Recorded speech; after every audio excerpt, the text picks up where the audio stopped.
as athletes sleep at the Olympic Games. Masked gunmen launch an attack.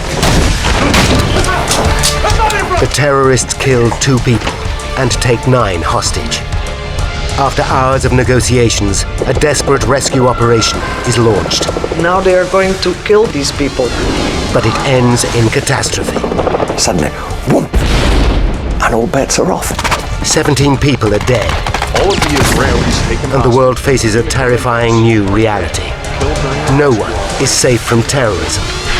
Now, one man uses classified government secrets hidden for 30 years This doomed the operation. to finally reveal the explosive truth behind the Munich Olympics massacre. Disasters don't just happen. They're a chain of critical events. Unravel the clues and count down to those final seconds from disaster.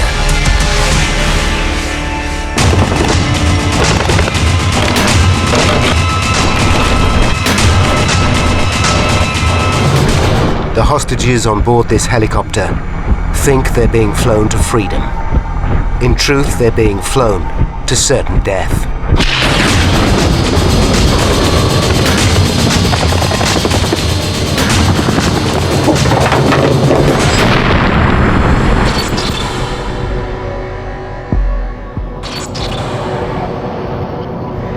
Europe. Germany. Munich.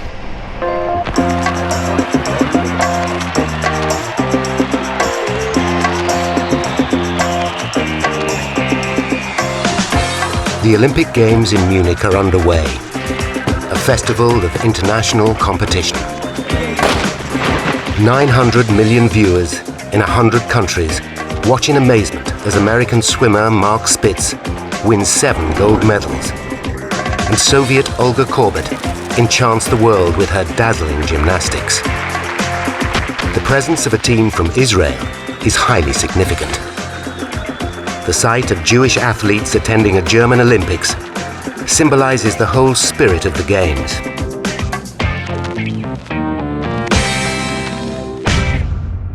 One of the competitors is 28-year-old weightlifter David Berger. David is actually from Cleveland, Ohio. He failed to qualify for the US Olympic team, but being Jewish, he's entitled to represent Israel.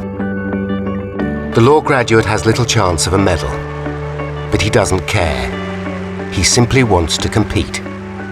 He considered competing in the Olympics as a weightlifter was the absolute ultimate that he could achieve. Andre Spitzer is the fencing coach.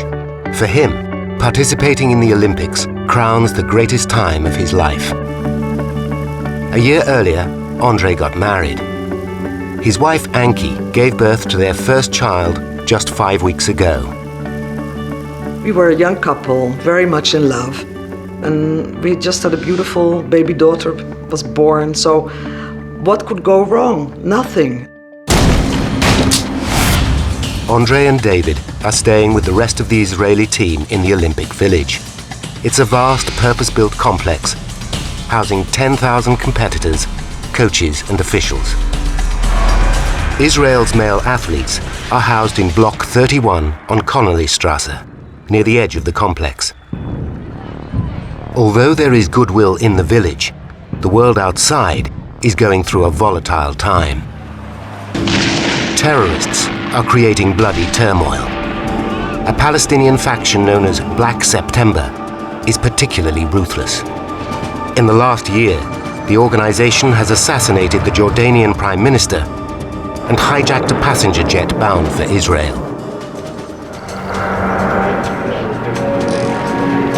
Among those witnessing the violence firsthand is seasoned war reporter Gerald Seymour.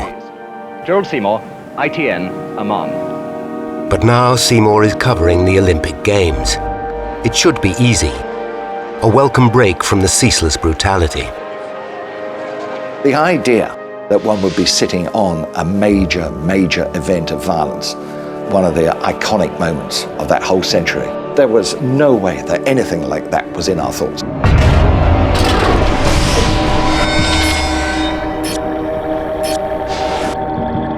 Just after 4 a.m. on Monday, September the 5th, masked gunmen break into the Olympic Village. They make their way to Block 31, Connollystrasse, where members of the Israeli team are sleeping.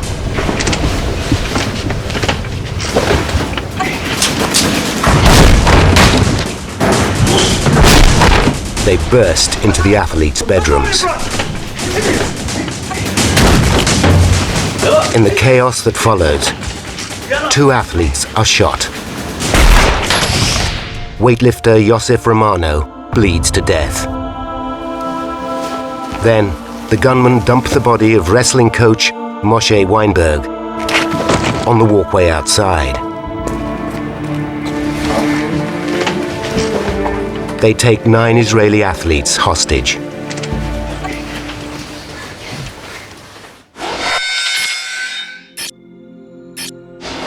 At 5:30 a.m., a police officer sees Weinberg's body outside Block 31. He raises the alarm. As the police remove the body, they spot masked gunmen inside. The panicked officers alert Munich police chief Manfred Schreiber. 47-year-old Schreiber has a formidable reputation as an uncompromising hard man. His officers call him the sheriff because he always gets his man. At Olympic headquarters, Schreiber takes immediate command. He forms a committee to deal with the crisis.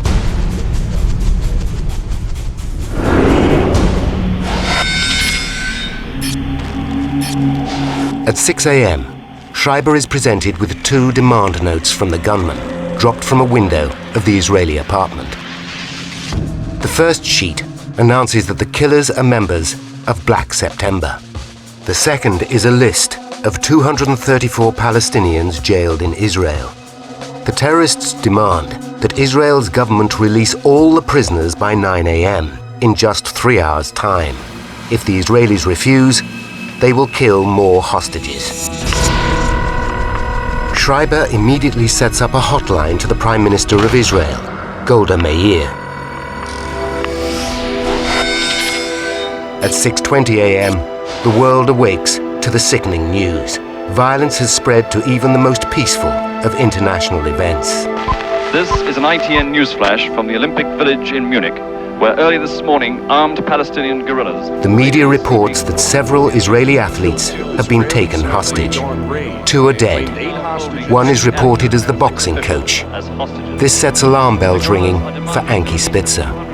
I knew there is no boxing coach. I know that Andre was a fencing coach, so I tried to find out what happened, but nobody could tell me. By 7:15 a.m., police established that 9 Israeli athletes are being held hostage on the first floor of Block 31 in a bedroom at the rear. Among them are Andre Spitzer and David Berger. But the police don't know how many terrorists are involved. The world waits for Manfred Schreiber's next move. Schreiber waits for a response from the Israeli government. Will they agree to the terrorists' demands? Israel's Prime Minister Golda Meir tells Schreiber she needs more time to convene her cabinet. But time is running out.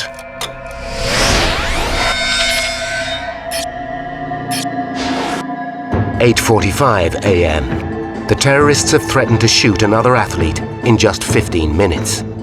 Schreiber must attempt to negotiate. He takes the long walk to Block 31, accompanied by 2 Olympic officials. One of the terrorists emerges from the building. He wears a safari suit and boot polish on his face. Despite the comic outfit, he oozes confidence. The man introduces himself as Issa and says he's in charge. His real name is Latif Afif, a 35-year-old from Nazareth. 3 of his brothers are also members of Black September. 2 are held in Israeli jails. With just seconds to go until the 9 a.m. deadline, Schreiber must persuade Issa to give him more time. The lives of the 9 athletes depend on it.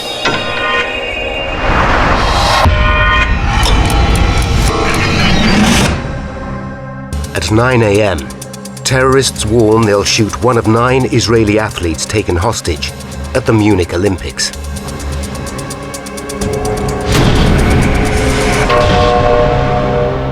Police Chief Manfred Schreiber pleads with terrorist leader Issa for more time to meet their demands. Issa agrees. He extends the deadline until 12 noon, but he warns Schreiber that at noon he will order the execution of 2 more athletes.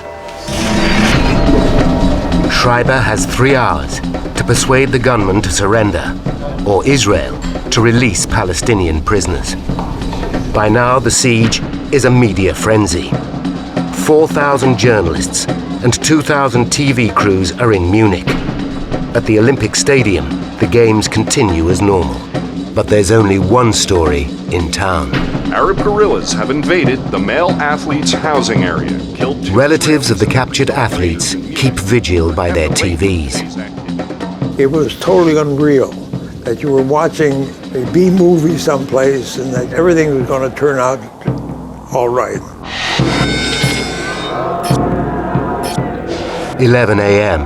The Olympic Committee bows to international pressure and suspends the Games, placing the whole event in jeopardy. This puts even more strain on Police Chief Schreiber.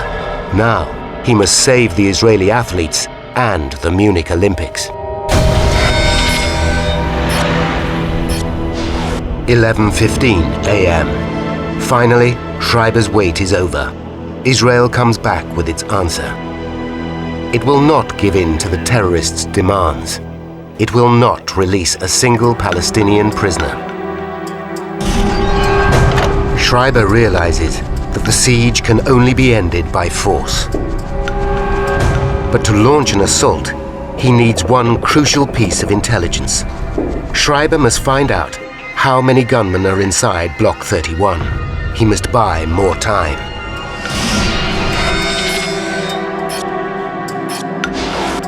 It's 11:45 a.m.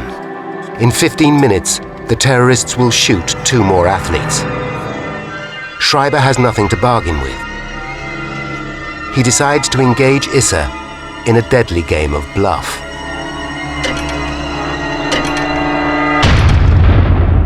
Noon comes. The world braces itself for gunshots. Schreiber has told Issa that the Israelis are cooperating. The question is, will Issa buy it?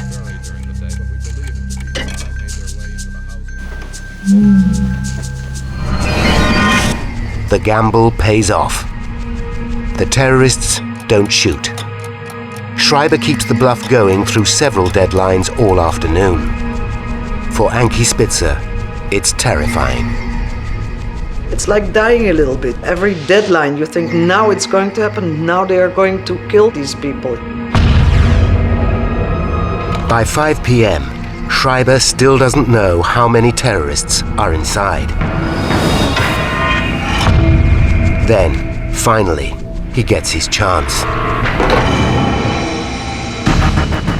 He persuades Issa to let 2 Olympic officials into apartment 1 to check on the hostages. One is Walter Tröger. He's appalled by what he sees.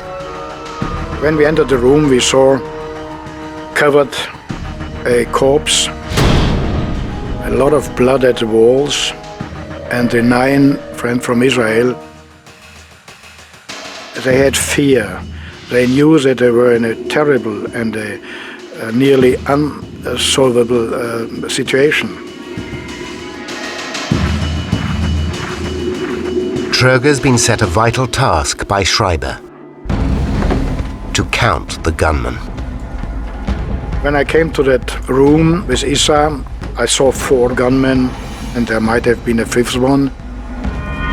And from that time on, there was only one target and one aim: to free them by force.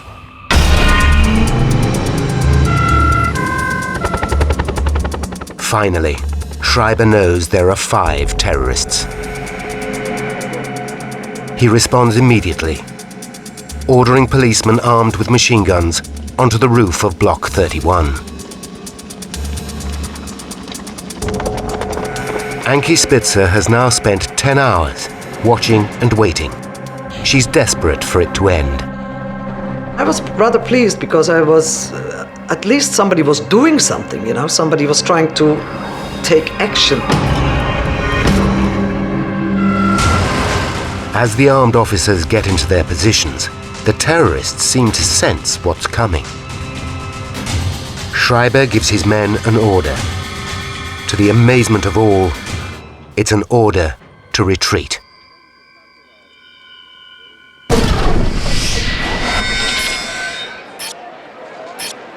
At 5:10, there's a fresh twist to the saga. The terrorist leader Issa demands a plane to fly the gunman and the hostages to Cairo, Egypt. Schreiber's been under intense pressure for 11 hours.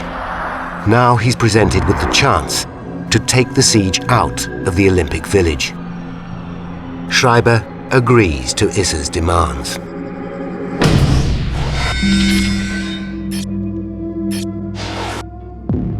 At 10 p.m., a bus pulls into the underground car park beneath Block 31. Moments later, the bus takes the terrorists and hostages to a pair of helicopters 200 meters away. The helicopters will fly them to Fürstenfeldbruck, a military airport 25 kilometers west of Munich. There, a Boeing 727 waits to take them to Cairo.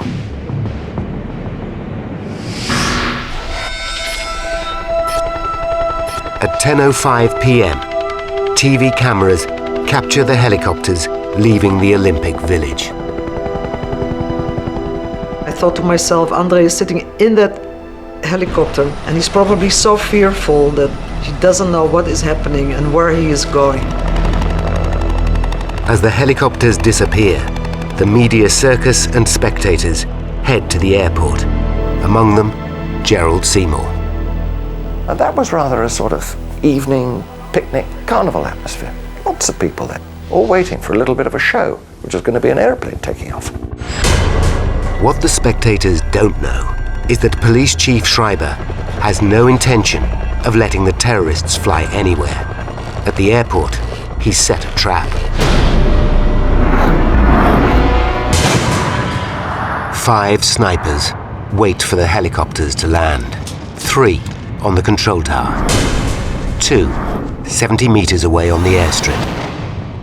Once the helicopters land, Issa and his deputy will check out the Boeing 727 as agreed. But the aircrew are really armed police officers who'll shoot Issa and his deputy when they board. The snipers will eliminate the remaining terrorists.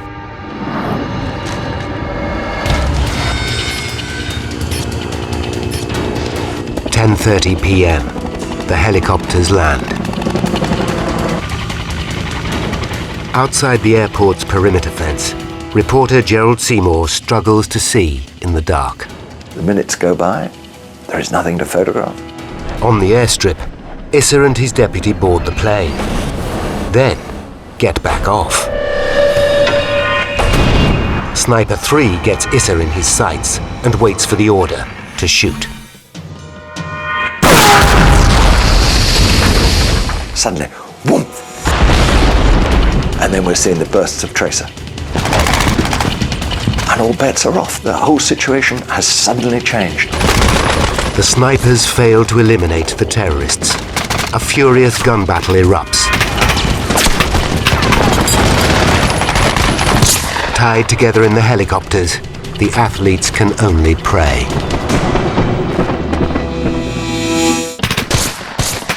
At a military airport west of Munich, German police are trying to rescue 9 Israeli hostages.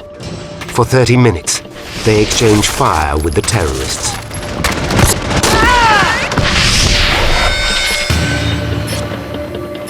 At 11 p.m., the gunfire ceases. Outside the gate, reporter Gerald Seymour and the rest of the media hear the dramatic news. Everybody's safe. Everybody's all right. It's been a triumph. All the hostages have been rescued by The good Germans. news travels the world. Military airport. In the Spitzer household, relatives celebrate, but Anki refuses. I'm just waiting for one phone call because I know that in whatever state André will be after this ordeal, the first thing he will do is call me. At 1 minute past midnight, Gerald Seymour watches 4 armoured cars drive into the airport at speed, followed by vans of armed police. He sees more gunfire, then 2 massive explosions.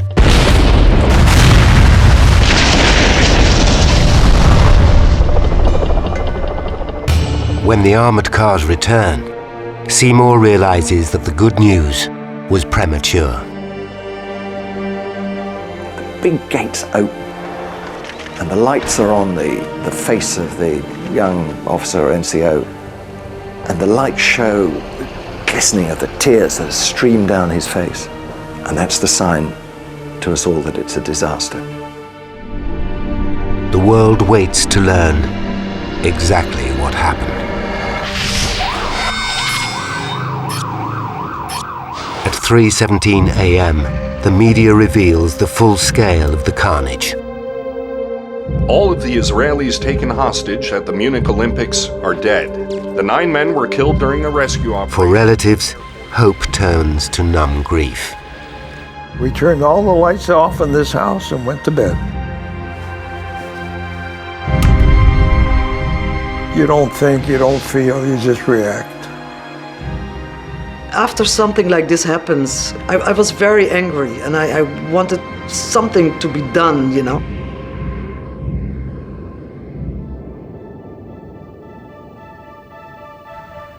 That morning, Anki Spitzer flies to Munich.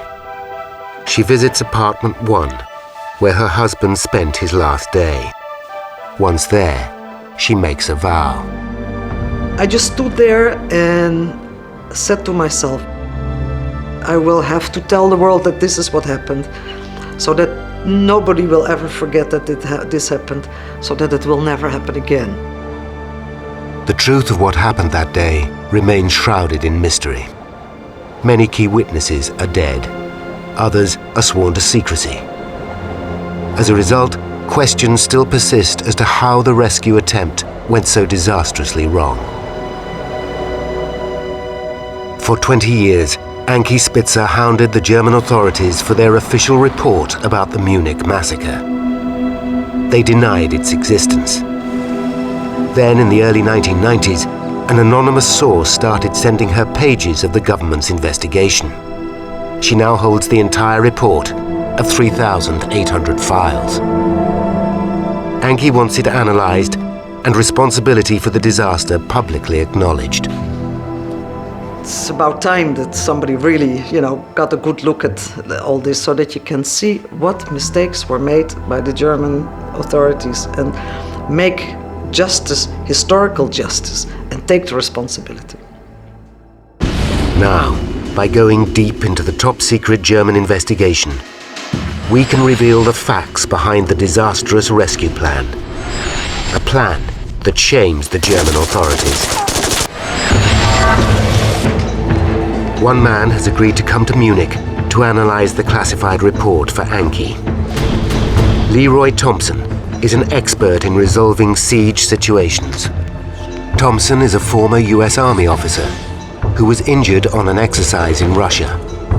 He has written more than 30 books about security and lectures police forces all over the world. Eliminate any terrorists that have not been dealt with.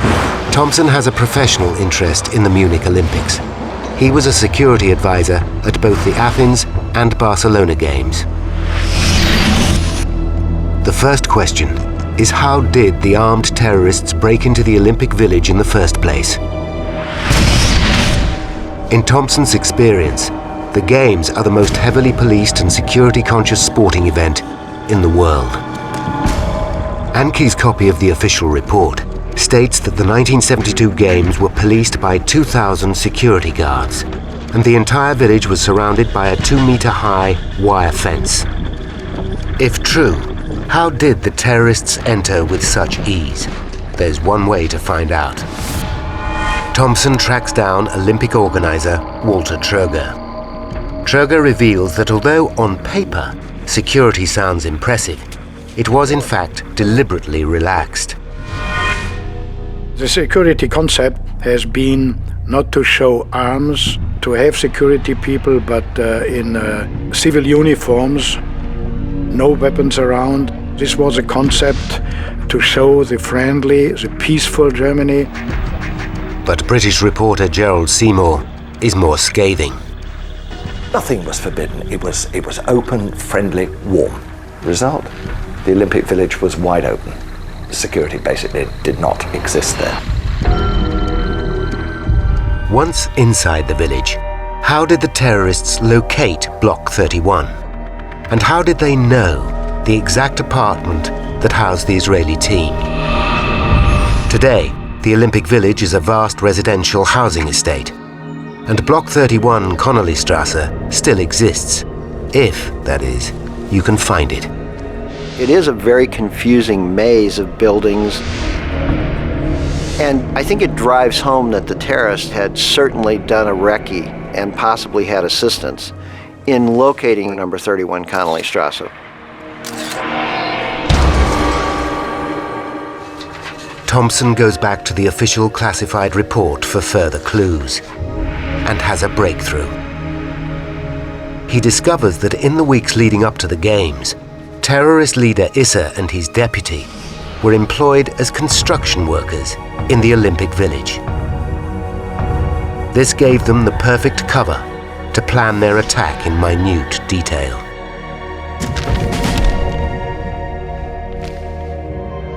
Thompson hopes the official report will provide the answer to his next question. Once the gunmen strike, how do the German authorities react?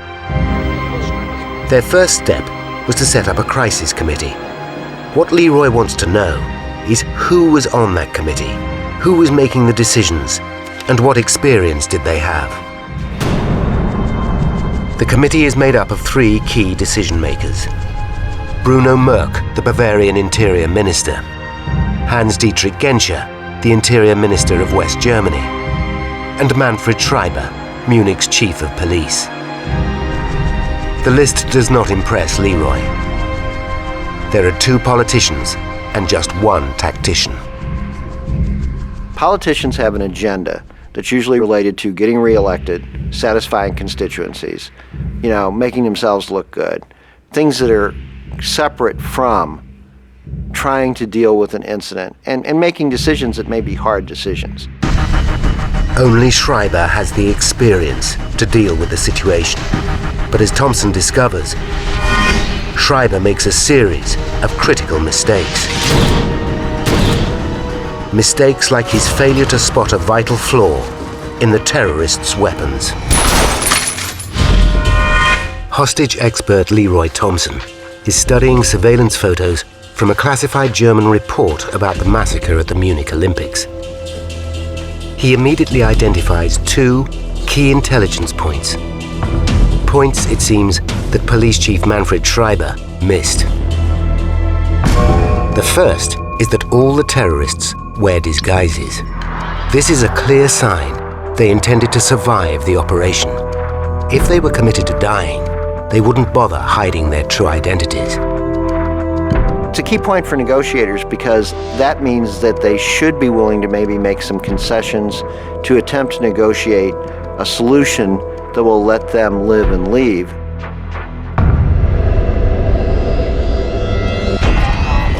Next, Thompson identifies a second key intelligence point. The terrorists are armed with AK-47s. Thompson knows that gunmen like the Palestinians are trained to always keep the safety catches on. As he demonstrates at a firing range, this small fact is absolutely vital. Normally you want a safety that by just using your trigger finger you can quickly flick it off. That's not the case with the AK-47. As you can see, it's almost impossible, if not impossible, to do. The design means the operator has to take his finger off the trigger to ready the weapon. This, of course, would give the German police, if they were going to launch an assault, an extra couple of seconds. Seconds can be the difference between life and death. 2 seconds would give a skilled marksman time to pick off a target and time for an assault team to attack. Yet when Thompson studies the official report, he finds no mention of the safety catches. Schreiber and his men clearly missed it.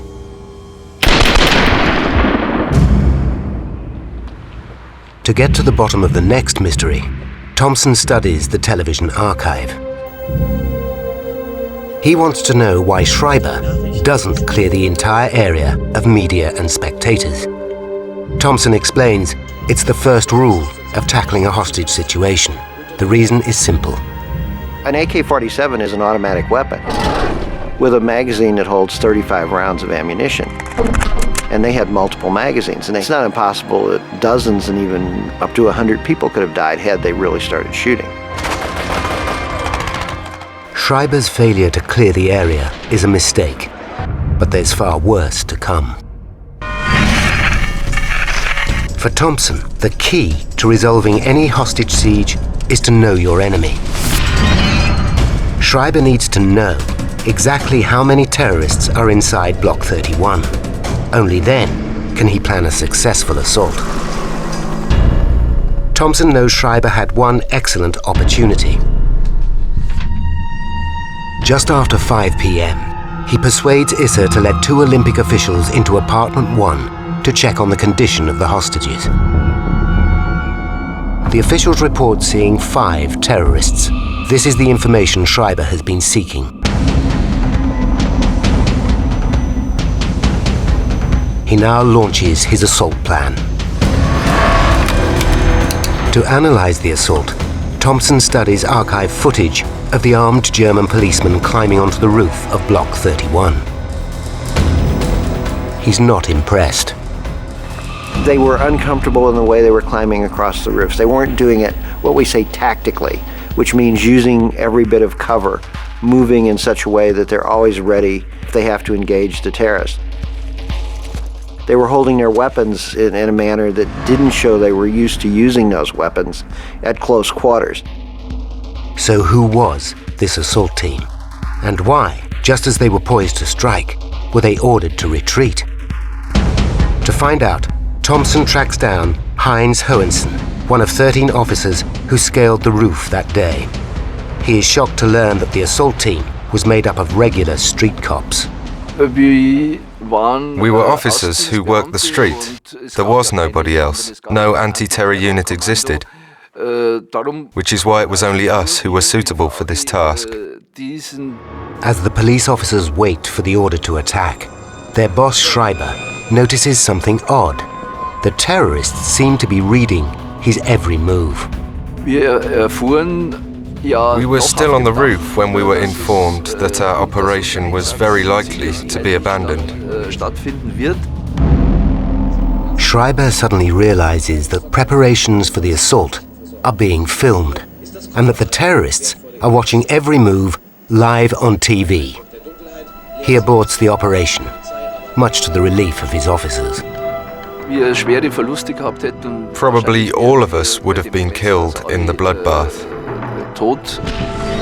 Schreiber's failure to secure the area and clear the media has come back to bite him. Thompson wants to quiz Schreiber about some of his mistakes that day. He requests an interview.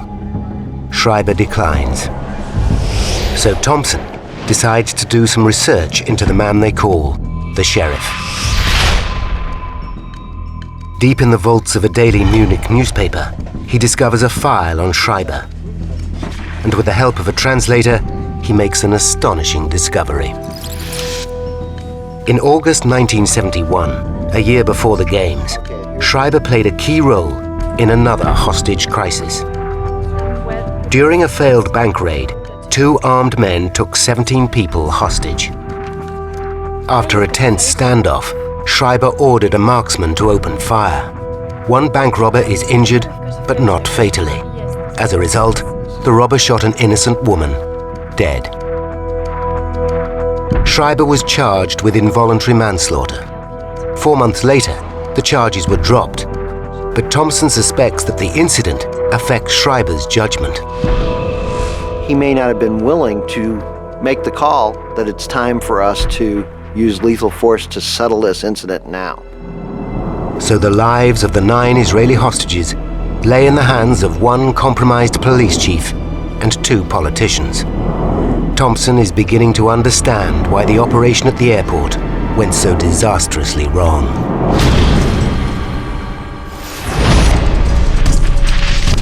Thompson gains access to the military airstrip at Fürstenfeldbruck, the exact location where the 9 athletes so tragically lost their lives. When he sees the scene of the shootout for the first time, it triggers another question. During the Second World War, German snipers were some of the most feared in the world. So where were these skilled sharpshooters in 1972? I think one of the things that made the failure at Fürstenfeldbruck so astonishing was that Germany had a reputation for having excellent snipers and men who could place precision shots when needed. Buried deep in the classified documents, Thompson uncovers the airport rescue plan. He reads 80 pages of detail and analyzes dozens of photographs and drawings. Deconstructing the rescue plan is the most critical part of Thompson's quest for the truth. The plan is based on intelligence that there are 5 terrorists. When Issa and his deputy board the 727, armed officers disguised as aircrew will eliminate them. Then the 5 snipers located around the airport will target the 3 remaining terrorists in the helicopters. Sniper 1 is positioned behind a low wall. Sniper 2 behind a military truck.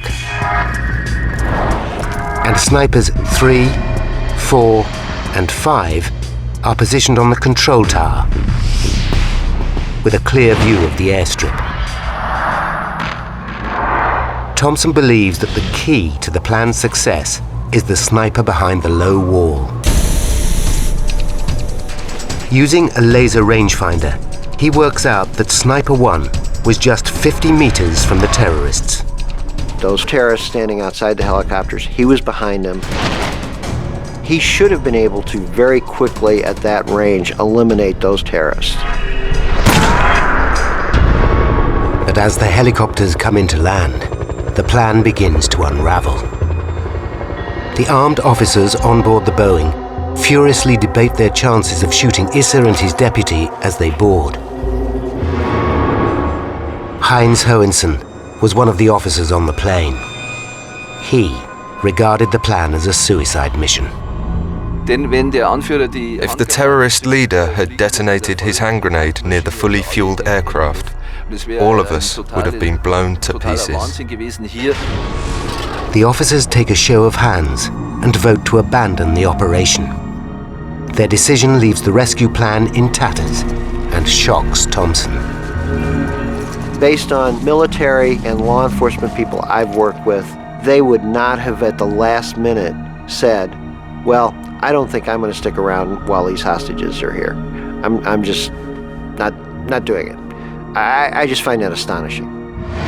Success now relies on the 5 snipers positioned around the airfield, but they are compromised by the next critical mistake. The helicopter pilots are instructed to land side on and to the west of the control tower. This will give the snipers a clear line of sight as the terrorists throw open the side doors of the choppers. But critically, both pilots land face-on to the control tower. It's not clear why the pilots make this mistake, but it jeopardizes the entire rescue plan. It leaves the snipers on the control tower with no clear shot of the terrorists. Worse still, it places snipers 1 and 2 on the ground, directly in their line of fire. But the snipers' problems don't end there.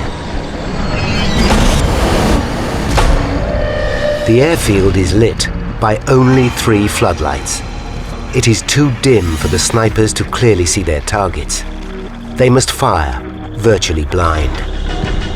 To make matters worse, Thompson discovers that the snipers are ill-equipped.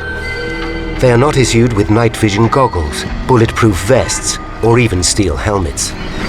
But Thompson reveals that the snipers have an even more fundamental problem on their hands: their guns.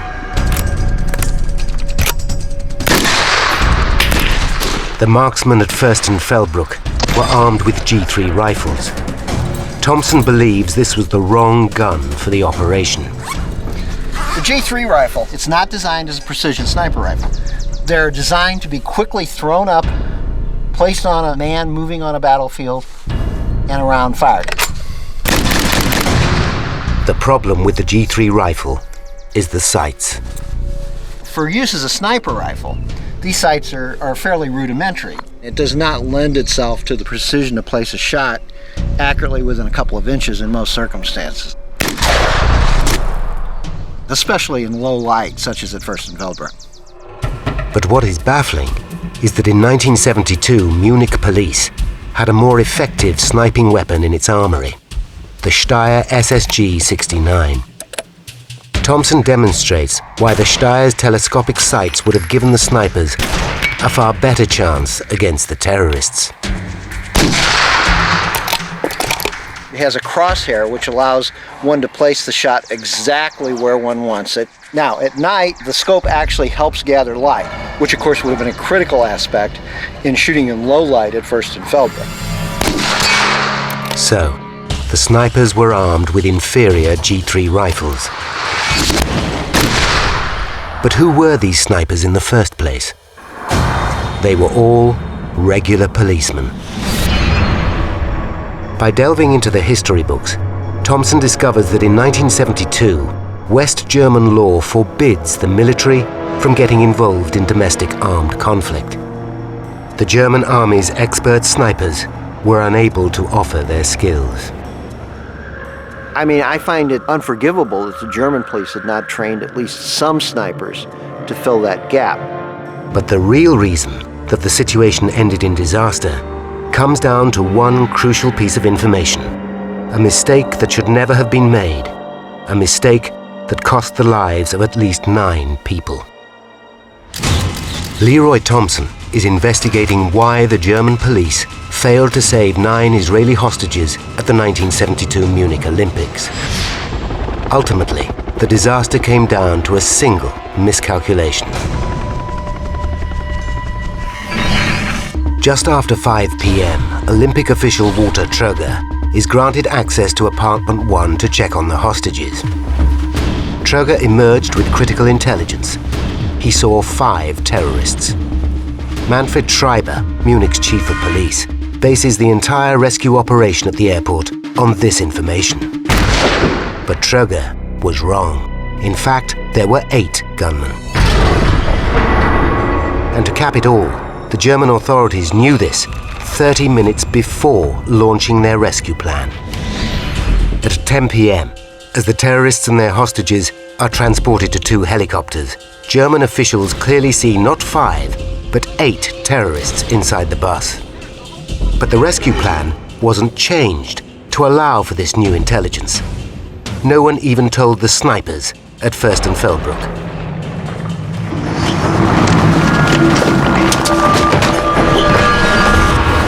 But the snipers still have a chance to overcome the terrorists. Their last hope rests with Sniper 3. He has one split-second opportunity to eliminate Issa and his deputy, leaving the terrorists leaderless and in chaos. Now, by rewinding to the start of the airport rescue operation, we can reveal the horrifying consequences of the ill-conceived plan. 10:30 p.m. The helicopters transferring the terrorists and hostages to Fürstenfeldbruck land in the wrong position. Issa and his deputy disembark.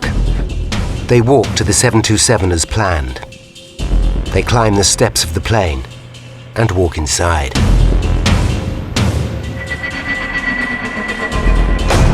Issa finds the plane empty.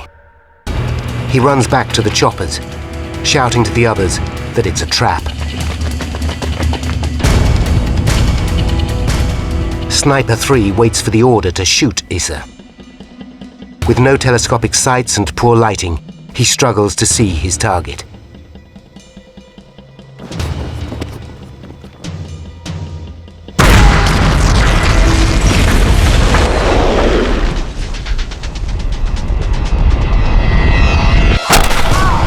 He misses.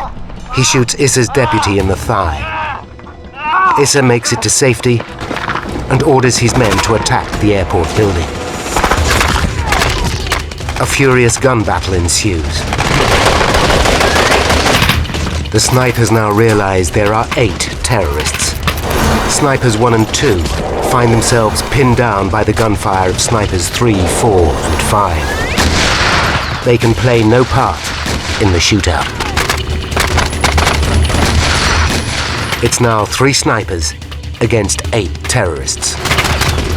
By 11 p.m., the snipers have killed 2 terrorists, but they're being outgunned. They stop shooting and wait for backup.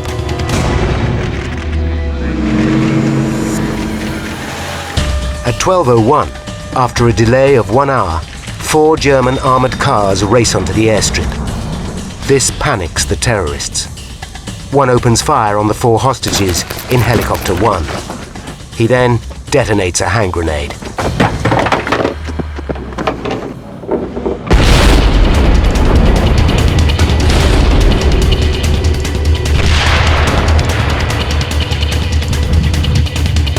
Snipers shoot and kill Issa. A terrorist in helicopter 2 shoots the 5 remaining hostages.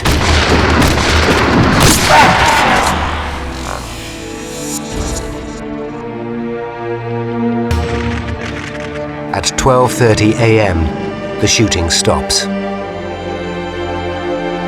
All 9 Israeli athletes are dead. 5 terrorists and a German police officer are dead. 3 terrorists survive and are arrested.